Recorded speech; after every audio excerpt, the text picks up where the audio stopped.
চুয়াডাঙ্গা জেলা শাখার পক্ষ থেকে আন্তরিক মোবারকবাদ।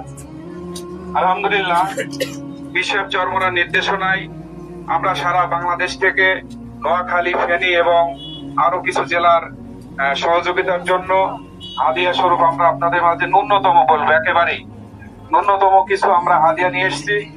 আপনারা এই হাদিয়া গ্রহণ করছেন, এজন্য আমরা চুয়াডাঙ্গা জেলাবাসী আন্তরিকভাবে আমরা আপনাদের মোবারকবাদ জানাচ্ছি। ইসলামিক আন্দোলন যেহেতু সরাসরি এখন পর্যন্ত অনেকেই পুনর্বাসন করছে, কিন্তু হচ্ছে যে ঘরের জন্য টিপ বা অর্থ দিয়ে যে সহায়তা, এটা ইসলামিক আন্দোলন শুরু করেছে প্রথমে। এই জন্য আমি তাদেরকে আন্তরিকভাবে ধন্যবাদ ও কৃতজ্ঞতা জানাচ্ছি।